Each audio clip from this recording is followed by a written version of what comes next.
नमस्कार, आप देख रहे हैं न्यूज स्केल लाइव।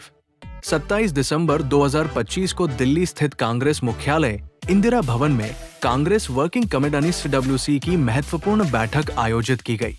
बैठक की अध्यक्षता कांग्रेस अध्यक्ष मल्लिकार्जुन खड़गे ने की, जिसमें CPP चेयरपर्सन सोनिया गांधी और नेता प्रतिपक्ष राहुल गांधी सहित कांग्रेस वर्किंग कमेटी के सभी वरिष्ठ सदस्य उपस्थित रहे। बैठक में 2026 में होने वाले प्रमुख चुनावों से पहले पार्टी की रणनीति, संगठन की मजबूती और जमीनी स्तर पर जनसंपर्क अभियान को तेज करने पर गहन चर्चा हुई। पार्टी नेतृत्व ने स्पष्ट कहा कि युवाओं, किसानों, रोजगार, महंगाई और सामाजिक न्याय जैसे मुद्दे कांग्रेस के मुख्य एजेंडे में रहेंगे। बैठक में बूथ स्तर पर संगठन को और सक्रिय करने, राज्यों में पार्टी विस्तार, कार्यकर्ताओं को प्रशिक्षण, डिजिटल प्रचार रणनीति और गठबंधन संभावनाओं पर भी विस्तार से मंथन किया गया। वरिष्ठ सदस्यों ने सुझाव दिया कि बदलते राजनीतिक माहौल में जनता के साथ संवाद और भरोसा मजबूत करना सबसे जरूरी है। सोनिया गांधी ने संगठनात्मक एकता पर जोर दिया, जबकि राहुल गांधी ने युवाओं की भागीदारी और रोजगार के मुद्दों को प्रमुखता से उठाने की बात कही। कांग्रेस अध्यक्ष ने सभी प्रदेश प्रभारियों को निर्देश दिया कि जनसंपर्क, योजनाओं की जानकारी और कार्यकर्ताओं की सक्रियता को अगले स्तर पर ले जाया जाए। बैठक में आगामी कार्यक्रमों, आंदोलनों और संगठनात्मक बदलावों की रूपरेखा भी तैयार की गई, जिनकी आधिकारिक घोषणा पार्टी के प्रेस कॉन्फ्रेंस में कांग्रेस अध्यक्ष मल्लिकार्जुन खड़गे और नेता विपक्ष राहुल गांधी ने की। न्यूज स्केल लाइव की टीम इस बैठक को कांग्रेस की 2026 रणनीति की दिशा में एक निर्णायक कदम के रूप में देख रही है। देश की हर बड़ी खबर सबसे पहले और सबसे सटीक सिर्फ न्यूज स्केल लाइव पर। जुड़े रहें, भरोसा वही, खबर नहीं। धन्यवाद। आगे पूरी प्रेस कॉन्फ्रेंस देखें और सुने। नमस्कार साथियों, आज एक बहुत महत्वपूर्ण और सामयिक कांग्रेस कार्य समिति की बैठक हुई। बहुत लंबी बैठक हुई, सबने अच्छी तरह अपने अपने विचार रखे। मैं सबसे पहले कांग्रेस अध्यक्ष श्री मल्लिकार्जुन खड़गे साहब से आग्रह करूंगा कि वे प्रेस वार्ता प्रारंभ करें। आज की जो CWC की मीटिंग हुई, ये मीटिंग में हमने ये शपथ ग्रहण किया कि मनरेगा योजना को प्रमुख बिंदु बनाकर सारे देश में एक बहुत बड़ा आंदोलन करने का निर्णय लिया और उस जो शपथ विधि में हमने 5 बिंदुओं पर अपनी बात रखी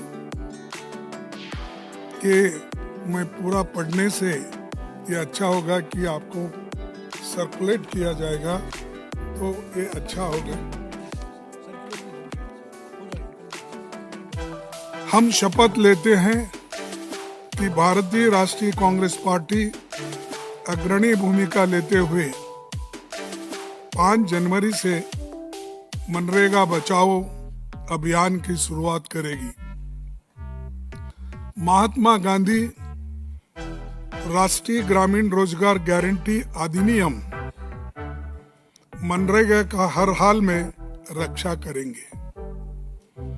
मनरेगा कोई योजना नहीं, बल्कि भारत के संविधान से मिला काम का अधिकार है। हम ये संकल्प लेते हैं कि ग्रामीण मजदूर के सम्मान, रोजगार, मजदूरी और समय पर भुगतान के अधिकार के लिए एकजुट होकर संघर्ष करेंगे और मांग आधारित योजना और ग्राम सभा के अधिकार की रक्षा हम लोग करेंगे। हम ये भी शपथ लेते हैं कि मनरेगा से गांधी जी का नाम मिटाने और मजदूर के अधिकार को खैरात में बदलने की हर साजिश का लोकतांत्रिक विरोध करेंगे। संविधान और लोकतंत्र पर भरोसा रखते हुए हम मनरेगा बचाने, मजदूर के अधिकार बचाने और गांव-गांव अपनी आवाज बुलंद करने का संकल्प हम लेते हैं। इसी के साथ हमने जय संविधान जय हिंद का नारा लगाते हुए इसको हम सभी ने स्वीकार किया। आपको मालूम है कि लोकसभा में हमारे नेता राहुल गांधी जी मनरेगा पर पहले बहुत बार आवाज उठाई थी। उसके बाद में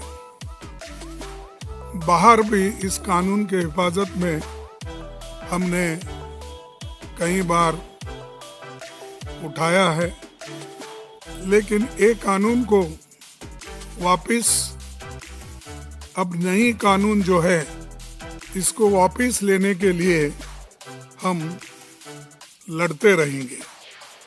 खुद इसी सरकार ने 16 दिसंबर 2025 को संसद में माना था कि नीति आयोग के अध्ययन में पाया गया मनरेगा से ड्यूरेबल असेट्स कैसे बने और ये प्रोडक्टिविटी योजना करने वाली एक प्लान है और इसलिए ये बहुत अच्छा है। इसका गुणगान बहुत से लोग किए हैं और हमारे CAG रिपोर्ट में भी है। उसके बाद जो भी हमारे रिपोर्ट्स आते हैं या रूरल डेवलपमेंट के, उसमें भी है। और उसके अलावा कोविड में किस तरीके से ये माइग्रेंट वर्कर्स को हेल्प किया और जो लोग, बहुत से लोग जीवित रहे, उनको ये इसका फुल फायदा मिला। अगर नरेगा नहीं होता तो लाखों लोग मर जाते थे। ये इसका बहुत बड़ा देन है और मैं यहाँ आपके सामने कहना चाहता हूँ, इस मनरेगा प्रोग्राम को लाने वाले श्रीमती सोनिया गांधी जी, मनमोहन सिंह जी, उनकी जो टीम एक डायरेक्टिव प्रिंसिपल्स आर्टिकल 41 को हक में रूपांतर करके, राइट्स में रूपांतर करके देश के गरीब जनता को ये दिया। उसी के वजह से गरीब जनता आज भी जिंदा है। वो किसी के अंडर काम करने के लिए नहीं जाते। जब जरूरी होता है तो ये 100 दिन जो हमने पहले गारंटी दी थी, और कभी कभी जरूरत है तो इसको बढ़ाने का भी एक सरकार के पास अधिकार था, लेकिन ये सब इन्होंने छीन लिया। गांव, गरीब, कमजोर तबकों के लिए सबसे बड़ी मददगार रही मनरेगा। 11-12 से अब तक लगभग करोड़ों परिवारों को रोजगार मिला है। मनरेगा ने दलितों, आदिवासियों, महिलाओं, वंचित तबकों को गांव में ही रोजगार देकर सशक्त किया, पलायन रुका, गांव में बुनियादी ढांचा और पर्यावरण संरक्षण मजबूत हुआ।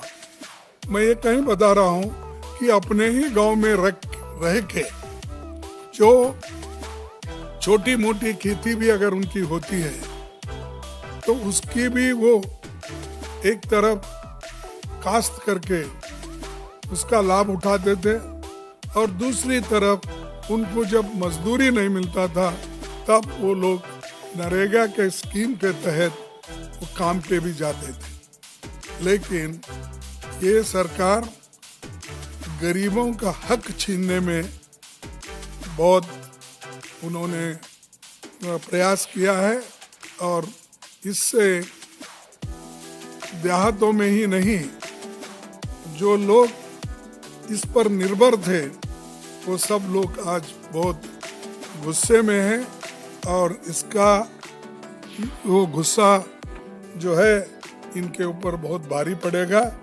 जैसा कि किसानों के 3 काले कानून थे उसको रद्द करने के लिए जो किसानों ने लड़ाई लड़ी, हमने लड़ाई लड़ी, और जो पार्लियामेंट में राहुल गांधी जी, हम सभी लोग, इवन अपोजिशन पार्टी के लोग भी हमारे साथ आए, लड़े, उसी लिए उनको वापस लेना पड़ा और किसान भी भारी आंदोलन करे। उसका ये एक नमूना आपके सामने पेश कर रहा हूँ। इसीलिए श्रमिकों की मजदूरी का 100% भुगतान केंद्र सरकार करता था, यानी 90% सेंट्रल गवर्नमेंट देती थी, 10% स्टेट गवर्नमेंट। आज वो 60% सेंट्रल गवर्नमेंट और 40% स्टेट गवर्नमेंट। इसका मतलब है कि स्टेट गवर्नमेंट पे भारी बोझा, आर्थिक बोझा उसके ऊपर पड़ेगा, और आर्थिक बोझा पड़ने के बाद कोई डेवलपमेंट नहीं होगा स्टेट में। और ये एक तरफा निर्णय लिया गया है, ना वो स्टेट गवर्नमेंट को पूछे, ना लोगों को पूछे, ना स्टेक होल्डर से पूछे, ना और जो इससे बुरी हालत में रहने वाले लोगों का भी, यानी पंचायत के मेंबर्स या तालुका या जिला पंचायत, किसको भी उन्होंने विश्वास में लेके ये कानून नहीं लाया। सिर्फ गरीबों को कुचलने के लिए और उनको दबाने के लिए ये कानून लाया गया है।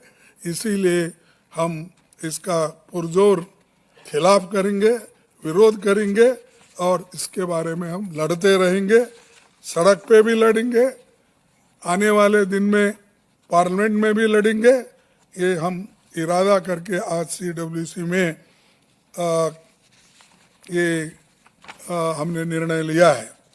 और जब भारत दुनिया की 4थी सबसे बड़ी अर्थव्यवस्था बन चुका है उनके कहने के मुताबिक, तो केंद्र सरकार ने मनरेगा जैसी योजना को तबाह क्यों किया?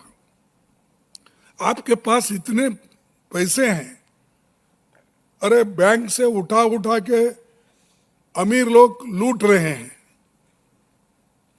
और जैसा कि अदानी, अंबानी, बहुत से लोग, इतने लोग हैं, जितना चाहे वो उतना बैंक से लोन लेते हैं, डुबाते हैं, फिर दूसरे का जाते हैं, तो इतने पैसे बैंक से वो निकाल के उनको दे रहे हैं।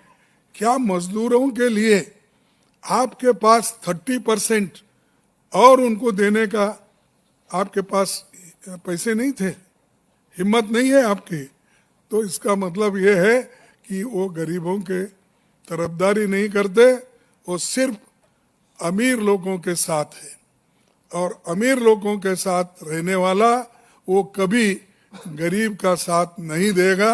इसीलिए गरीबों की बाजू हम लेकर लड़ रहे हैं और लड़ते रहेंगे। और दूसरा, मनरेगा से राष्ट्रपिता महात्मा गांधी का नाम हटाना ये एक अपमान है, क्योंकि सोनिया गांधी जी और मनमोहन सिंह जी ने तो इसको राइट बेस्ड कानून बनाया था, तुमने तो सिर्फ नाम बदलने का शुरू किए हैं। अरे हम हकूक दिए, राइट्स दिए, तुम नाम बदलने के पीछे भी गिरे हैं। सिर्फ गांधी फैमिली के नाम ही नहीं, वो महात्मा गांधी को भी उनका नाम भी पसंद नहीं है, क्योंकि मोहनदास करमचंद गांधी, उनका भी गांधी सरनेम है, तो गांधी जी यहाँ भी है। तो चलो, जितने गांधी नाम के सरनेम वाले हैं उनके ऊपर हमला करो। ये हमला गांधी जी के ऊपर भी है, महात्मा गांधी के ऊपर। और एक देशव्यापी आंदोलन अपना होगा, और इसके लिए सर्वसम्मति से वर्किंग कमेटी में माना गया है। और इसके बाद मैं यही कहूँगा कि हम जोर से लड़ेंगे, लड़ते रहेंगे और आपका साथ मैं मांगता हूँ, क्योंकि आपके भी कुछ ये होंगे, थोड़ा सा आपको भी तकलीफ होगी, लेकिन सच्चाई को अगर आप सपोर्ट नहीं करेंगे, जो देश के संविधान में दिए हुए हकूक को अगर आप सपोर्ट नहीं करेंगे, तो एक बहुत बड़ा गुनाह हम सब लोग कर रहे हैं। तो इसलिए इतना ही कह के मैं अपने 4 शब्द को समाप्त करता हूँ और राहुल गांधी जी आपके सामने अपनी बात रखेंगे। धन्यवाद। धन्यवाद खारगे जी, आप सबका यहाँ बहुत बहुत स्वागत। ठीक है, ठीक है सर। आप सबका स्वागत। मनरेगा सिर्फ एक योजना नहीं थी, मनरेगा राइट्स बेस्ड कॉन्सेप्ट था। मनरेगा से देश में करोड़ों लोगों को एक मिनिमम वेज मिलती थी, जिसके नीचे जब मनरेगा चालू होता था तो उसी लेवल पर उनको मिनिमम वेज मिल जाती थी। और मनरेगा जो हमारा 3rd टियर है, पंचायती राज का जो टियर है, उसमें directly political participation, finance, support का एक साधन था, मेथड था। तो ये डायरेक्ट राइट्स बेस्ड का जो कॉन्सेप्ट है, उस पर आक्रमण है। दूसरी बात, जो फेडरल स्ट्रक्चर है, स्टेट्स का जो स्ट्रक्चर है, उस पे भी ये आक्रमण है। ये जो पैसा लिया जा रहा है, ये स्टेट से छीनकर सेंटर ले रहा है। तो ये concentration of power, concentration of finance है। इससे देश को नुकसान होगा, इससे जो गरीब जनता है उनको नुकसान होगा, उनको दर्द पहुंचेगा, उनको कष्ट होगा। और आखिरी बात, मुझे बताया गया है कि ये decision directly prime minister office से लिया गया है और मंत्री से बिना पूछे, कैबिनेट से बिना पूछे ये डिसीजन लिया गया है। इससे आपको आज की हालत क्या है उसके बारे में पता लगता है कि 1 मैन शो चल रहा है और जो भी नरेंद्र मोदी जी करना चाहते हैं वो करते हैं, और पूरा का पूरा फायदा वही 2-3 अरबपतियों के लिए है। आप देखना, ये प्रोग्राम कोलैप्स करेगा, राइट्स बेस्ड आर्किटेक्चर कोलैप्स करेगा, इससे रूरल इकोनॉमी को नुकसान पहुंचेगा और यही पैसा नरेंद्र मोदी जी, अदानी और अंबानी जैसे लोगों को पकड़ा देंगे। Thank you. धन्यवाद, धन्यवाद। No, they English for south. So Venugopal ji, he wants me to say in English. आप अंग्रेजी में बोलेंगे? MNREGA is just not a work programme, it is a conceptual framework, development framework that, by the way, has been appreciated across the world. Kharge ji mentioned that he visited 16 countries, and every single country where he went appreciated the fact that our government had come out with an entirely new development rights-based concept. This has been destroyed single-handedly by the Prime Minister without asking his cabinet, without studying the matter. This is an attack on the states of India because they are simply taking away money that belongs to the state, decision-making power that belongs to the state. This is an attack on the infrastructure of those states because Narega used to build infrastructure. And this is the decimation of Indian labor, because Manrega used to guarantee a minimum floor below which Indian labor could not go. So it is a devastating attack on the states, on poor people of this country, and it is carried out by the Prime Minister single-handedly, much like Notbandi was. It is going to cause tremendous pain to the weakest sections, to the Adivasis, to the Dalits, to OBCs, to poor general castes, minorities, and it is going to benefit Mr. Adani in full measure. That is the purpose of this, to take money away from poor people and hand it to people like Mr. Adani. And finally, Manrega, apart from being a rights-based program, also strengthened our panchayats. It allowed political action in the panchayats. It injected money into the panchayats. It allowed the decision-making power at the panchayat level. So this is an attack on the democratic structure, on the third tier of government, and on the basic architecture of our country. As Kharge ji has said, we are going to resist it, we are going to fight it, and I'm confident that the entire opposition is going to be aligned against this action. Thank you. धन्यवाद। बाकी कार्यक्रमों में जाना है हमारे leaders को और आपको भी वापस ऑफिस जाना है, तो ये प्रेस वार्ता यहीं समाप्त करते हैं।